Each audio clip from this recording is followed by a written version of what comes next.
கோல்டை பொறுத்தளவு நம்ம 2 விதமாக நம்ம பார்க்கலாம். ஒன்று, பெண் குழந்தைகள் இருக்காங்கன்னா அவங்களோட கல்யாணத்துக்காக அப்படின்னு சொல்லி பார்க்கலாம். ரெண்டாவது, நான் கோல்டில் இப்போ கடந்த கொரோனாவுக்கு அப்புறமா உள்ள பீரியடில் கோல்டில் ஒரு பெரிய சர்ஜ் வந்திருக்கு, அதனால் நான் கோல்டில் இன்வெஸ்ட்மெண்ட் பண்ணுறேன் அப்படிங்கிறதும் பார்க்கலாம். இந்த ஒரு வருஷத்தில் எனக்கு 27% கொடுத்துருக்கு. நீங்கள் கொஞ்சம் புத்திசாலித்தனமாக இருக்கணும்னு நினச்சிங்கன்னா கோல்டு காயினாக வாங்கி அதில் ஒரு கொக்கியை போட்டு வச்சுக்கிட்டிங்கன்னா உங்களுக்கு நாளை பின்ன எதுக்காவது உதவும். இல்லை இன்னும் தங்கம் வந்து விலை ஏறுவதற்கான வாய்ப்பு இருக்குது. அடுத்து ஒரு 10 இயர்ஸ் அந்த மாதிரி எடுத்துக்கிட்டா எந்த அளவுக்கு போகும் அப்படின்ற மாதிரி உங்களுடைய கணிப்பு? இது வந்து நான் வேடிக்கையாக நான் ஒரு கேள்வி கேட்குறேன், இதை புதர்க்கமாக யோசிக்கக்கூடாது. ஓகே, தங்கம் வந்து 3000 ரூபாய் இருந்தபோது நம்ம எவ்வளோ வாங்கி குவிச்சிட்டோம். ரிஃப்ளெக்ட் மணி நேயர்களுக்கு வணக்கம். நான் பிரவீன் சென். பொதுவாக இந்த தங்கம் அப்படின்னு இன்வெஸ்ட் பண்ணும்போது அது ஒரு ரீசெண்ட் டைம்ஸில் பார்த்தீங்கன்னா ஒரு 2000 கிராம் நான் சேர்த்தணும், இந்த மாதிரியான ஒரு இன்ஸ்பிரேஷன் வந்து மக்கள் எடுத்துகிட்டு இருக்காங்க. ஒரு இன்வெஸ்ட்மெண்ட் அப்படின்னு வரும்போது இது சரியான அணுகுமுறையா அப்படின்றத பற்றி விளக்கம் கேட்கலாம் அப்படின்னு சொல்லிட்டு தான் ஃபினான்ஷியல் எக்ஸ்பர்ட் மிஸ்டர் சுப்ரமணியம் சாரை நம்ம ஸ்டுடியோக்கு வர வச்சுருக்கோம். சார் வணக்கம். சார் வணக்கம். சார், கோல்டு வந்து ஓகே ஒரு எமோஷ்னலான ஒரு திங் அண்ட் ஒரு சோஷியல் ஸ்டேட்டஸும் அதில் அடங்கியிருக்கு அப்படிங்கும்போது நம்ம கோல்டு வாங்கணும் அப்படின்றது.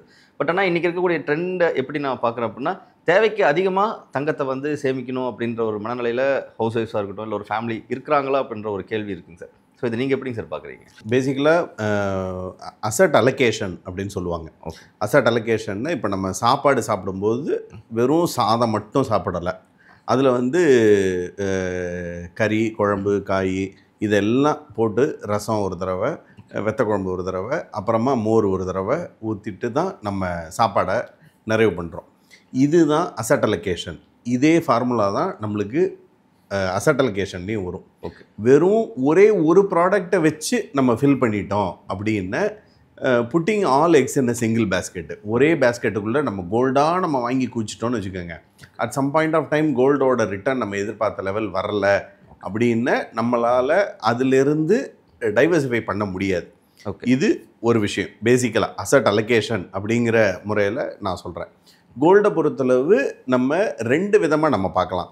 ஒன்று, பெண் குழந்தைகள் இருக்காங்கன்னா அவங்களோட கல்யாணத்துக்காக அப்படின்னு சொல்லி பார்க்கலாம். ரெண்டாவது, நான் கோல்டில் இப்போ கடந்த கொரோனாவுக்கு அப்புறமா உள்ள பீரியடில் கோல்டில் ஒரு பெரிய சர்ஜ் வந்திருக்கு, அதனால் நான் கோல்டில் இன்வெஸ்ட்மெண்ட் பண்ணுறேன் அப்படிங்கிறதும் பார்க்கலாம். மூணாவது, இப்போ நீங்கள் சொன்ன மாதிரி இந்த யூடியூப்பில் சில பேர் வந்து பரபரப்பாக சொல்லக்கூடிய விஷயங்கள் மூலமாக அவங்க பலனடைஞ்சதை பண்ணலாம். இதே யூடியூப் சேனலில் பார்த்தீங்க அப்படின்னா நீயா நானான்னு நினைக்கிறேன், கோபிநாத் சார் வந்து ஒருத்தரை இன்டர்வியூ பண்ணிக்கிட்டு இருப்பாப்ல. ஓகே, அப்போ அவர் சொல்லுவார், எங்கள் அப்பா கொடுத்த 5 லட்சம் இன்வெஸ்ட்மெண்ட்டில் நான் மாதம் இஎம்ஐ கட்டி இவ்வளோ சம்பாதிச்சிட்டேன் அப்படின்வார். அவரை எதிர்கேள்வி கேட்டவர் சொல்லுவார், உங்கள் அப்பா கொடுத்த 5 லட்சத்தில் நீங்கள் எப்படி ஜிம் வச்சிங்கன்னுவார்.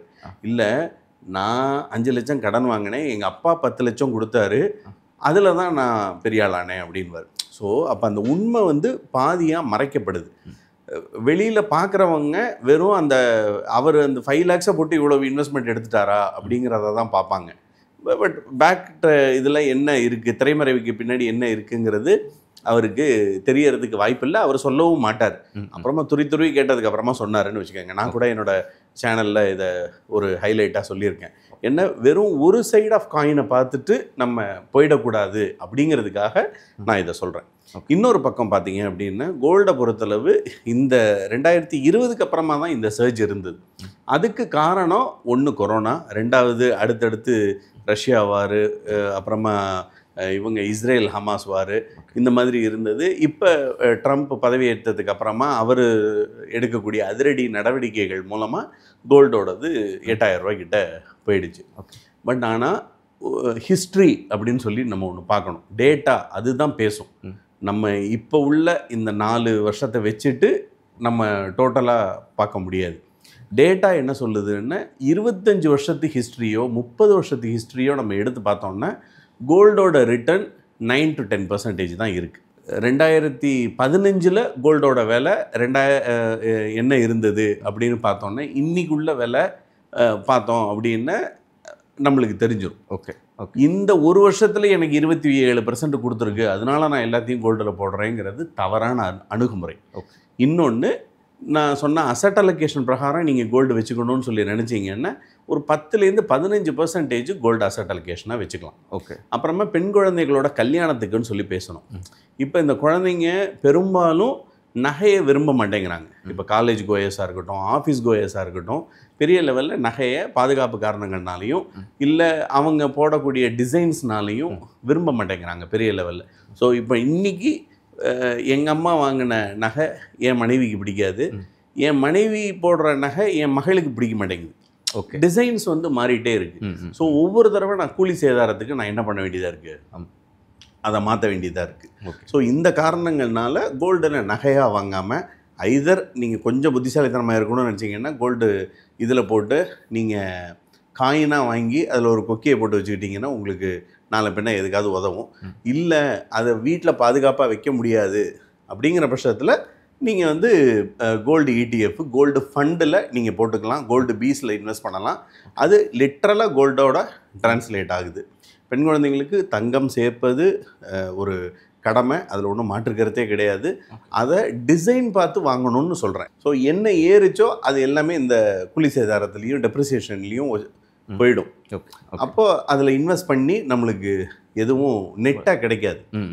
அதுக்காக சொல்கிறேன். சார் உண்மைதான். ஏன்னா நம்ம இப்போ கோல்டு நகையாக வாங்கும்போது உங்களுக்கு GST வந்துடுது, செய்கூலி சேதாரம் இது போயிடுது. அதுவும் நீங்கள் சொன்ன மாதிரி இந்த டிசைன் மாறுது. இப்போ ரோஸ் கோல்டு இந்த மாதிரி ட்ரெண்டியாகவும் கோல்டில் வர ஆரம்பிச்சிருச்சுன்னா திருப்பி அந்த பழைய நகையை போட்டு அதில் ஒரு கழிச்சிட்டு தான் கொடுப்பாங்க. 2-3% அதில் கழிச்சிடும். திருப்பி அதுக்கும் நம்ம வந்து புதுசாக வாங்கினா திருப்பி GST இந்த மாதிரிலாமே. இதை விட இன்னொன்று சொல்கிறேன். இப்போ என் கிளைண்ட் ஒருத்தர் ஒரு இடம் வாங்கணுங்கிறதுக்காக கோல்டை கொண்டு கிடுகிடுன்னு 100 பவுன் வச்சுருக்கேன் சார், நான் இதை கொடுத்துட்டு நான் கேஷாக வாங்கணும் அப்படின்னு சொல்லி கேட்டார். ஓகே. அவர் கொண்டு போய் கொடுக்கும்போது போடும்போதும் அவருக்கு 3% GST போட்டுட்டாங்க.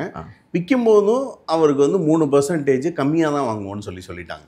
ஸோ அதுலேயே அவருக்கான அந்த 6% அடிபட்டு போயிடுது. சார் இப்போ உங்களுடைய பார்வைப்படி இன்னும் தங்கம் வந்து விலை ஏறுவதற்கான வாய்ப்பு இருக்குது அடுத்து ஒரு 10 இயர்ஸ் அந்த மாதிரி எடுத்துக்கிட்டால் எந்த அளவுக்கு போகும் அப்படின்ற மாதிரி உங்களுடைய கணிப்பு ஏதாச்சும்? இது வந்து நான் வேடிக்கையாக நான் ஒரு கேள்வி கேட்குறேன். இதை குதர்க்கமாக யோசிக்கக்கூடாது. ஓகே. தங்கம் வந்து 3000 ரூபா இருந்தபோது நம்ம எவ்வளோ வாங்கி குவிச்சிட்டோம்? எதுவும் வாங்கியிருக்க மாட்டோம் சார். வாங்கலை. அப்போ நம்மளோட ஃபினான்ஷியல் பொசிஷன் என்னவோ அப்போ நம்மளோட தேவைக்கு அப்போ வாங்கணும். அன்றைக்கி தேதிக்கு 3000மே நம்மளுக்கு என்ன பெருசு தான். ஆமாம். இன்றைக்கி தேதிக்கு அதே தான் 8000 அப்படிங்கிறது தான் என்னுடைய கருத்து. ஓகே. சரிங்களா? ஸோ இது அப்படியே பயங்கரமாக பேனிக் ஆகி நம்ம அப்படியே பண்ணணுன்றது அவசியம் இல்லை. ஓகே. இது முதல் பதில். ரெண்டாவது நம்ம சொன்னோம் அப்படின்னா asset classes will perform only in cycles அப்படின்னு சொல்லுவாங்க. ஓகே. அதாவது ஒவ்வொரு அசட் கிளாஸும் ஒவ்வொரு சைக்கிளில் ஒவ்வொரு விதமாக பெர்ஃபார்ம் பண்ணும். ஓகே. இப்போ இந்த வருஷம் கோல்டு வந்து அசட் கிளாஸ் மேலே வந்ததுன்னா இதே கோல்டு ரிட்டர்னே தராமல்லாம் 3-4 வருஷம்லாம் இருந்திருக்கு. அந்த சமயத்துலலாம் யாருமே கோல்டை சீண்டவே இல்லை, கண்டுக்கவே இல்லைங்க சார். அது அப்போ வந்து அது வந்து லோ பெர்ஃபார்மிங் அசட் கிளாஸு. இதே 8000 ரூபா அடுத்து இன்னொரு 1 வருஷம் அப்படியே இருந்ததுன்னு வச்சுக்கோங்களேன், இந்த போன வருஷத்தோட ரிட்டர்னு 27%, 2 வருஷத்துக்குன்னு பார்க்கும்போது 12%, 13% மாறிடும். ஓகே. ஓகே. ஓகே. சரிங்களா? ஸோ இதுதான் நான் சொல்கிறேன். ஸோ அசட் கிளாஸ் வந்து will perform only in cycles. இதை நம்ம பார்த்துட்டு நான் எல்லாத்தையுமே கோல்டில் போட வேண்டாம்னு சொல்கிறேன். இந்த அசட் கிளாஸு வைஸ் நம்ம சைக்கிளிக்காக இன்வெஸ்ட் பண்ணுறதுக்கு நம்மளுக்கு நாலேஜ் பத்தாதுங்கிறதுனால தான் ஃபண்ட் மேனேஜர்கிட்ட கொடுத்துட்றோம். ஒன்று கோல்டு ஃபண்டுலேயே டைரெக்டாக நீங்கள் போடலாம். ஓகே. இல்லைன்னா மல்டி அசட் அலோகேஷன் ஃபண்ட் அப்படின்னு சொல்லிட்டு இப்போ எல்லா கம்பெனிலையுமே வந்துருச்சு. ஓகே. அதில் நல்ல பர்ஃபார்மிங் ஃபண்டில் நீங்கள் போட்டிங்கன்னா அவங்க 25% கோல்டுக்கும் ஒரு அலோகேஷன் கொடுக்குறாங்க. ஓகே. ஸோ அது மூலமாக நம்மளுக்கு அந்த கோல்டோட ரிட்டர்ன்ஸ் வந்து நம்மளுக்கு அல்டிமேட்டாக கிடச்சிருது. ஓகே. ஸோ கோல்டு ஏறும்போது அவங்க கோல்டை விற்றுட்டு ஈக்விட்டிக்கு மாறிக்குவாங்க. ஓகே. கோல்டு இறங்கும்போது ஈக்விட்டியை விற்றுட்டு அவங்க கோல்டுக்கு மாறிக்குவாங்க, டெட்டுக்கு மாறிக்குவாங்க. இதுதான் அசட் அலோகேஷனோட பேசிக் கேரக்டரிஸ்டிக். ஸோ அவங்க சைக்கிளிக்காக பண்ணிவிடுவாங்க, நம்மளால் அது பண்ண முடியாதுன்னு சொல்கிறேன். சார் இது இப்போது கேட்குற கொஸ்டின் வந்து இது ரொம்ப பர்சனலாக எனக்கு நடந்த சம்பவம் தான். லைக் வீட்டில் நம்ம டிஸ்கஸ் பண்ணிட்டு இருக்கும்போது என்னென்னா இதை தான் சொல்லி காட்டினேன். 95லேருந்து இப்போது 2025 வரைக்கும் 9% தான் ரிட்டர்ன் கொடுத்துருக்கு. நாளைக்கு சப்போஸ் ஒரு பல்க் அமௌண்ட்டில் நம்ம வந்து சப்போஸ் ஒரு பொண்ணுக்கு நம்ம பொண்ணுக்கே வாங்கணும்னு நினச்சோம்னா இது 9% ரிட்டர்ன் கொடுக்கறதுக்கு நம்ம ஏன் கோல்டில் இன்வெஸ்ட் பண்ணணும்? அதை பேசாமல் மியூச்சுவல் ஃபண்டில் நல்லா பெர்ஃபார்ம் ஆகுது. 15%லாம் சில ஃபண்ட்ஸ் கொடுத்துருக்கு. அதில் இன்வெஸ்ட் பண்ணால் கோல்டில் நம்ம போட்டிருந்தால் எவ்வளோ வந்திருக்குமோ அதை விட நிறைய மடங்கு வந்திருக்கும் நமக்கு. அப்போ அதை வச்சு நம்ம வந்து அதில் நான் ஒரு கால்குலேட் பண்ணும்போது 3 to 4 crores என்னமோ வந்துச்சு. அதில் நீ 2 கோடி ரூபாய்க்கு நீ நகை எடுத்தாலும் மீதி 2 கோடி ரூபா நமக்கு வருது இல்லை. ஸோ அப்படி பண்ணலாம் இல்லை அப்படின்னா சரின்னு கேட்டுட்டு திரும்ப ஒன்று ஆனால் நம்ம வந்து கோல்டு வாங்கணும் அப்படின்ற ஒரு இது இருக்குது ஃபேமிலிக்கு. அந்த பெண்களுக்கான அந்த ஒரு எமோஷனல் கரெக்ட். கோல்டு வந்து சென்டிமெண்டல் ப்ராடக்ட். ஓகே. என்னதான் நான் ETF கோல்டு காயின்னு இல்லைன்னா அசட் அலோகேஷன்னு நான் சொன்னாலும் மெயினாக மகளிர் வந்து என்ன நினைப்பாங்க அப்படின்னா அது வந்து டச் அண்ட் ஃபீல் ப்ராடக்ட். அவங்களுக்கு அது ஒரு ப்ரைடு. என் பொண்ணுக்கு நான் இவ்வளோ சேர்த்துட்டேன், அதை வந்து அவங்க அதை வந்து பர்சனலாக சென்டிமெண்டலாக ஃபீல் பண்ணுவாங்க. ஓகே. ஸோ அந்த அதுக்கு ஈக்குவல் வந்து வேறு எதுவுமே பண்ண முடியாது. ஓகே. அது ரிட்டர்னே கொடுக்கலன்னாலும் சரி, இல்லை 100% ரிட்டர்ன் கொடுத்தாலும் சரி, அவங்களுக்கு அதை பற்றி கவலை இல்லை. ஓகே. அது வந்து அத்தியாவசியம்னு நினைக்கக்கூடிய லெவலில் அவங்க அதை பண்ணுறாங்க. என்னுடைய சஜஷன், நீங்கள் என்ன வேணால் சொல்லி பார்க்கலான்னா ஒரு 50-50 வேணால் இன்வெஸ்ட் பண்ணி பாருங்கள். என் கிளைண்ட்ஸுக்கிட்ட நான் அப்படி தான் நான் சொல்லுவேன். அட்லீஸ்ட் என்ன பணம் அந்த கூலி சேதாரத்தின் மூலமாக போகுது, 15% கிட்ட கண்ணுக்கு தெரியாமல் போகுதுங்கிறத அவங்க உணர்ந்துட்டாங்கன்னு வச்சுக்கோங்களேன், கோல்டு காயினுக்கு மாறிடுவாங்க. ஓகே. கோல்டு காயினுக்கும் ஒரு கோல்டு ETFக்கும் உண்டான ப்ரைஸை நம்ம கொஞ்சம் புரிய வச்சுட்டோம் அப்படின்னா they will naturally bring down. இதனால தான் RBIயே தலையிட்டு நகைச்சீட்டுக்காரங்க வந்து 11 மாதத்துக்கு மேலே சீட்டு போடக்கூடாது. ஓகே. அப்படின்னு சொல்லிட்டு RBI தலையிட்டு எல்லா நகைக்கடை சீட்டுமே பார்த்தீங்கன்னா 11 மாதம் தான் இருக்கும். 12 மாதம் பண்ணக்கூடாது அப்படிங்கிறதுனால, அதுக்கு மேலே தொடரக்கூடாதுங்கிறதுனால. ஏன்னா இப்போ நகை சேர்க்கணுன்னா நீங்கள் இன்னொரு ரிஸ்க் அதில் என்ன இருக்குன்னா, இப்போ உங்களால் மாதம் ஒரு 5000 ரூபா தான் சேர்க்க முடியுதுன்னு வச்சுக்குவோம். 5-12 60,000 ரூபாய்க்கு நீங்கள் சேர்த்தீங்கன்னா உங்களால் 1 பவுன்னா 1 பவுன் பக்கத்தில் தான் 1 வருஷம் கழிச்சு நீங்கள் வாங்க முடியும். ஆமாம். ஸோ அந்த 1 பவுனுக்கு என்ன ஐட்டம் எடுக்க முடியும்? ஒரு பண்ணி 8 கிராம் வரையும் 8 கிராம் தான், அவ்வளோதான். ஒரு சின்ன ஐட்டம் தான் எடுக்க முடியும். இது யாருக்கு ஹெல்ப் பண்ணும் அப்படின்னா, ஒரு பெரிய 50,000 ரூபா நான் சீட்டு போடுறேன், 25,000 ரூபா சீட்டு போடுறேன்னா அவங்களுக்கு ஒரு பெரிய வால்யூம் கிடைக்கும். ஓகே. ஓகே. இது வந்து ரொம்ப சென்சிட்டிவான டாபிக். ஓகே. இது வந்து திரும்பவும் நம்ம அந்த 1 பவுனை நம்ம வேற ஐட்டத்தில் போட்டு நான் அதில் ஒரு கூலி சேதாரம் பார்த்துட்டு தான் நான் திரும்ப வேற நகையே செய்ய முடியும். ஓகே. ஸோ அதனால் எல்லாத்தையும் கோல்டில் பண்ணாமல் நீங்கள் அலோகேட் பண்ணிக்கிறது புத்திசாலித்தனம். Okay sir. சார் இப்போ ரீசெண்டாக இதுவும் ஒரு ட்ரெண்ட் ஆகிருக்கு. என்னென்னா இப்போ நம்ம கோல்டு வாங்குகிறோம், வாங்கி வந்து சரி கோல்டு காயினை வாங்குகிறோம், கோல்டு காயினை நம்ம வந்து பேங்க்கில் வச்சு அடகு வைக்க முடியாது அப்படின்ற ஒரு சூழல் இருக்குது. இன்றைக்கி அது ஹூக் வச்சு வாங்குங்க அப்படின்னு சொல்கிறாங்க சார். சார் இதை பற்றி கொஞ்சம் எக்ஸ்பிளைன் பண்ணிங்கன்னா நல்லாயிருக்கும். இல்லை, கோல்டு காயினை வந்து அவங்க RBI நாம்ஸ் பிரகாரம் அவங்க என்ன சொல்கிறாங்கன்னா, அதை ஜுவல்லு தான் நீங்கள் அடகு வைக்க முடியும். ஓகே. அப்படிங்கிறதுனால காயின்னு சொல்லி நார்மலான பார் இல்லை காயினாக இருந்ததுன்னா அது வந்து இன்வெஸ்ட்மெண்ட் பர்பஸுக்காக தான் உள்ளது. ஓகே. ஜுவல்லாக தான் நீங்கள் அடகு வைக்க முடியுன்றது நாம்ஸில் இருக்கிறதுனால அவங்க வந்து அந்த ஹூக் வச்சு இல்லைன்னா அந்த ரவுண்டு கொக்கி இருக்கிற மாதிரி இருக்கணுன்றது அவங்களோட நாம்ஸு. இன்னொன்று இப்போ RBIயோட நாம்ஸ் என்ன அப்படின்னா, நான் இன்றைக்கி 1 லட்சம் ரூபாய்க்கு நான் நகை அடகு வச்சேன்னா முன்னாடி நான் வெறும் வட்டியை மட்டும் கட்டிட்டு திருப்பிக்கலாம். ஆமாங்க சார். இப்போ RBI நாம்ஸ் புதுசு பிரகாரம் நம்ம என்ன பண்ணணும்னா, 1 லட்சம் ரூபாய்க்கு நான் அடகு வச்சேன்னா 8,000 ரூபா வட்டியோடு சேர்த்து 1,08,000 ரூபா கொடுத்துட்டு தான் நான் அதை திருப்பணும். ஓகே. ஃபுல் பணத்தையும் நான் கட்டிட்டு தான் நம்ம திருப்பணும். வெறும் வட்டியை மட்டும் வச்சுட்டு திருப்ப முடியாது அப்படிங்கிறது இப்போ சமீபத்தில் வந்திருக்கிற நாம்ஸு. ஓகே. அது நிறைய பேருக்கு இது தெரியாது. பேங்க்கில் போயிட்டு அவங்க வெறும் வட்டியை மட்டும் வைக்க போயிட்டு சண்டை நடந்ததெல்லாம் நான் பார்த்துருக்கேன். ஓகே. ஸோ அது என்ன, இப்போ பேங்க்ஸ் வந்து RBI வந்து அவங்க நாம்ஸை வந்து டைட்டன் பண்ண ஆரம்பிக்கிறாங்க. ஸோ அந்த மாதிரி வரும்பொழுது இது ஒரு டிஸ்அட்வான்டேஜாக இருக்கும். சார் இது மக்களுக்கு பெரிய அளவில் பாதிப்பு இருக்கும் இல்லைங்க சார்? ஏன்னா நிறைய மக்கள் வந்து இன்றைக்கி தங்க நகையாக வாங்குறதுக்கு ஒரு முக்கியமான காரணம், இல்லை சப்போஸ் நீங்கள் சொன்ன மாதிரி கோல்டில் இருந்து ஹூக் வச்ச மாதிரி வாங்குறதுக்கு முக்கியமான காரணம் நான் பார்க்குறது என்னென்னா, ஏன்னா என்னோட வீட்டில் என்ன சுற்றி இருக்கவங்கலாம் பண்ணுறது என்னென்னா, அவசர தேவைக்கு கொண்டு போய் நம்ம ஒரு பேங்க்கில் கொடுக்குறோம் அப்படின்னா, இல்லை லோக்கல் பேங்க்கில் கொடுக்குறோம் அப்படின்னா நம்ம நகையாக எடுத்துக்கலாம். அது நிறைய விவசாய குடும்பங்கள், இதை நடுத்தர குடும்பங்கள் வந்து இதை தான் பண்ணிகிட்ருக்காங்க. அப்போ இப்போ புதுசாக வந்திருக்க RBI நாம்ஸ் வந்து இந்த மாதிரியான சூழ்நிலைகளுக்கு ஒரு டிஸ்அட்வான்டேஜ் தானே சார்? இல்லை, அவங்க வந்து ஒரு ரிசர்ச் ஒன்று பண்ணியிருப்பாங்க. தடாலடியாக ஒரு டெசிஷனை டக்குன்னு எடுத்துருக்க மாட்டாங்க. அது ஐதர் என்னோட சஜஷன், என்னோட கருத்து என்னென்னா, அந்த அக்ரிகல்ச்சரல் லோனில் நிறைய பேர் வச்சு அதை மிஸ்மேனேஜ் பண்ணுற மாதிரி அவங்களுக்கு ஏதாவது டேட்டா போயிருந்திருக்கும். Okay okay. அதை வச்சு தான் அவங்க இந்த மாதிரி ஒரு டிராஸ்டிக்கல் முடிவு எடுத்திருந்திருப்பாங்க. ஓகே. ஏன்னா எண்டு கஸ்டமர் பாதிக்கப்படுறத அவங்க இது பண்ண மாட்டாங்க, விருப்பப்பட மாட்டாங்க. அதனால அவங்களுக்கு ஏதாவது ஒரு டேட்டா ஒன்று கிடைச்சிருந்துருக்கும். இந்த மாதிரி ஏதோ ஒரு மிஸ்மேனேஜ்மெண்ட் ஒன்று நடக்குது அப்படிங்கிறது வந்திருக்கும். இல்லை நிறைய நகை ஏலம் போகிறதோ whatever, அது என்னங்கிறது எனக்கு சொல்ல தெரியல. ஓகே. பட் ஏதோ ஒரு பேக்கப் டேட்டாவை வச்சு தான் அவங்க அந்த டெசிஷன் எடுத்திருக்காங்க. Okay okay sir. சார் இப்போது இன்னொரு விஷயமும் இப்போ ரீசெண்டாக கேள்விப்படுதுன்னா, இப்போ நம்மக்கிட்ட வந்து ஒரு 10 லட்ச ரூபாய்க்கான ஒரு நகையோ இல்லை காயினோ நம்ம ஒரு இன்வெஸ்ட்மெண்ட் பர்பஸ்க்கோ இல்லை நகையோ வாங்கி வச்சுருக்கோம் அப்படிங்கும்போது, அதை பேங்க்கில் வந்து நம்ம ஒரு லாக்கரில் நம்ம கொடுக்குறோம் அப்படின்னா லாக்கருக்கு ஒரு சார்ஜ் பண்ணி பண்ணுறோம். பட் ஆனால் லாக்கருக்கான இன்சூரன்ஸும் வந்து சப்போஸ் அந்த லாக்கர்லேருந்து பணம் இந்த நகை திருடு போச்சுன்னா கூட அந்த நகைக்கான ஒரு உத்தரவாதம் வந்து பேங்க் கொடுக்க முடியாது அப்படின்னு சொல்கிறாங்க சார். கரெக்ட். ஏன்னா பேங்க்கோட நார்ம்ஸ் பிரகாரம் அவங்களுக்கு லாக்கர் மட்டும்தான் உங்களுக்கு தராங்க. நீங்கள் உள்ளே என்ன பொருள் வைக்கிறீங்கன்றத டிக்ளரேஷன் நீங்களாக தான் வச்சுருக்கீங்களே ஒழிய, அது நீங்கள் எத்தனை தடவை வைக்கிறீங்க, என்ன எடுக்கிறீங்கன்றது அவங்களுக்கு எந்த இதுவுமே கிடையாது. ஓகே. அதனால லாக்கரை பொறுத்தளவு அது என்னன்னா, அது ஒரு சேஃப். வீட்டில் இருந்தால் திருடான் பீரோவை உரைச்சி எடுத்துகிட்டு போவான், பேங்காக இருந்தால் அதை உடைக்கிறது கொஞ்சம் கஷ்டம்.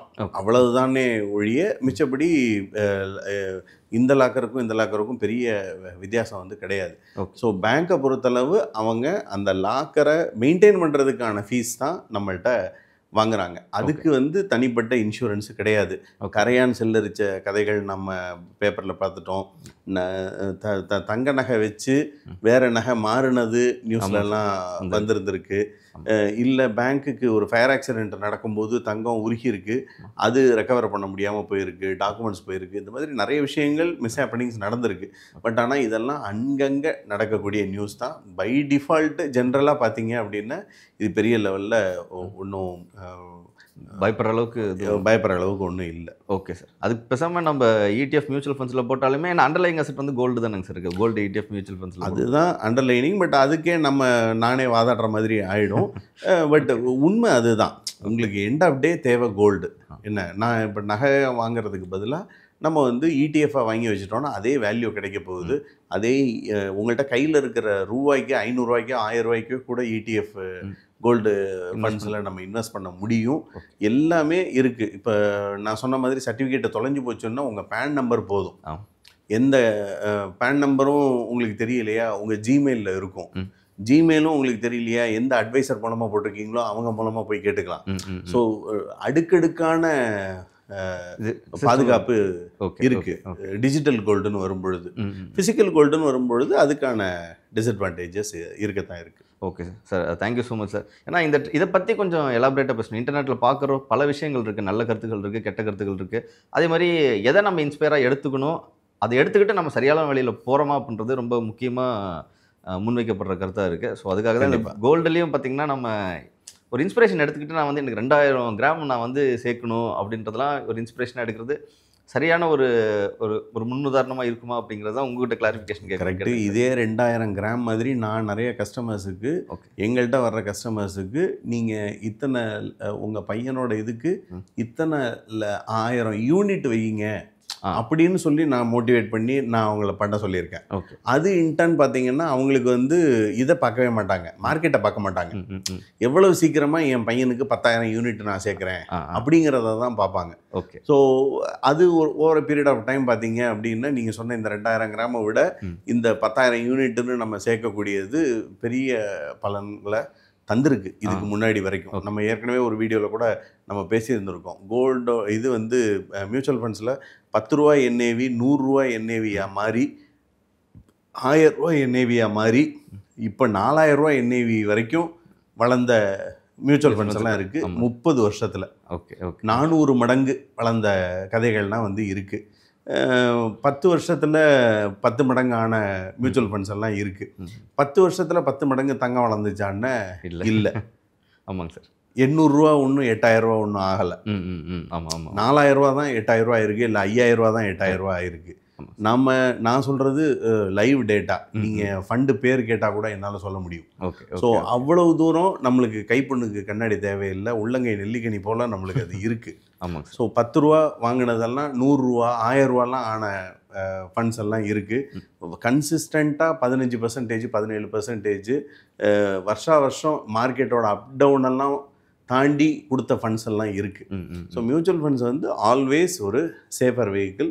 கோல்டு நீங்கள் பர்டிகுலராக பண்ணணும்னு சொல்லி நினச்சிங்கன்னா ஐதர் கோல்டு ETF இல்லைன்னா அசட் அலோகேஷன் மூலமாக மல்டி அசட்டில் நீங்கள் இன்வெஸ்ட் பண்ணீங்கன்னா உங்களுக்கு நல்லது. இப்போ அவர் எப்படி அந்த யூடியூபர் இன்ஃப்ளூயன்ஸ் பண்ணுறாரோ நாங்களும் இதை தான் இன்ஃப்ளூயன்ஸ் பண்ணுறோம்.